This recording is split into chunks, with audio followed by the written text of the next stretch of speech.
Bah, alors pour la fin du repas, évidemment, c'est le moment où globalement on n'a ni plus soif ni faim, mais il faut quand même un petit peu accompagner ces fins de repas avec, un peu de légèreté des fois, un peu de fraîcheur. C'est le moment où on a envie de sortir dehors, prendre un peu l'air et trinquer avec un ami.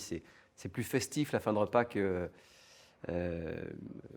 que quelque chose, classique pour les vins. On a envie, de finalement peut-être de la bulle de l'effervescence, de ce côté un petit peu magique qu'offrent les effervescents. En côte chalonnaise, on les fait de mieux en mieux, c'est vraiment intéressant et c'est des produits qu'il faut bien sûr, appréhender avec, la conscience que ça ne marche pas avec tous les desserts. Il faut bien sûr, en tant que sommelier, être concentré sur les fragrances aromatiques qui le servent et qui lui donnent du relief. L'agrume fonctionne très bien, donc des desserts peu sucrés autour de l'agrume. La poire marche également très, très bien. Un petit crémeux, par exemple, à la mascarpone vanillé avec un peu de citron vert, juste sur des poires comme ça. C'est vraiment très léger, c'est le dessert aérien qui donne un peu de relief à ça. Mais surtout, après, ce que je peux vous conseiller de faire, c'est de carafer très légèrement cette bouteille, si vous voulez vraiment l'apprécier. Ça, c'est un petit conseil de sommelier. Parce qu'en fin de soirée, le dynamisme d'une bulle peut des fois un petit peu contrarier les papilles.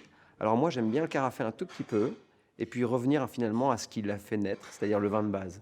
Et là, en faisant ça, eh bien, on sort de l'univers juste fermentaire de la bulle, du côté, on ouvre les vins aromatiquement, on a quelque chose de très posé, de très légèrement effervescent, qui amène finalement la fin de soirée vers beaucoup de légèreté, de partage et un peu de gastronomie quand même, puisque ce qui règne finalement dans ce vin, c'est le vin de base qui a fait naître cet effervescent. Et ça, on a toujours tendance un petit peu à l'oublier. Alors si vous le servez dans un beau verre, bien sûr, vous en profitez.